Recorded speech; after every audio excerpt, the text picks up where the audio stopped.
ఎందుకు ఈ గ్రామానికి వచ్చామంటే దేవుని యొక్క మాట చెప్పడానికి వచ్చాము. ఈరోజు ఆదివారం మనుషులు సంతోషాల కోసం సినిమాలకు వెళ్తారు, పార్కులకు వెళ్తారు, మరొక దానికోసం వెళ్తారు. కానీ మేము ఎక్కడికి వెళ్ళకుండా ఎందుకు గ్రామాలు తిరిగి ఆయన మాట చెప్తున్నామంటే మనకి సంతోషం కలిగితే దాచుకుంటావా? ఒక వ్యక్తి వల్ల మనకు సంతోషం కలిగితే, ఆనందం కలిగితే దాచుకుంటామా?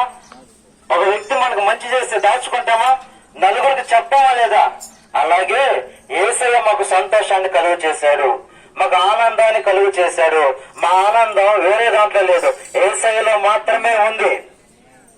ఎందుకంటే నా వయసు ఎంత 30 ఏళ్ళు, యవనపాయం. నా ఫ్రెండ్స్ మందు తాగేవారు కొంతమంది ఉన్నారు. ఈరోజు ఆదివారం సంతోషం, కొంతమంది మందు అవుతారు సంతోషం కోసం, కొంతమంది సినిమాలకు వెళ్తారు సంతోషం కోసము. కానీ ఆ సంతోషం ఎంతసేపు ఉంటుంది? కొద్ది నిమిషమే, 1 గంట ఉంటుందేమో. సినిమాకి వెళ్తే 3 గంటలు ఉంటుందేమో. తర్వాత దొక్కనే. సంతోషము లోక సంతోషాల కోసం కాదు, కానీ యేసయ్య నమ్ముకుంటే, తండ్రి వైపు తిరిగితే మన కుటుంబాలకి జీవితాంతం సంతోషం ఇస్తాడు.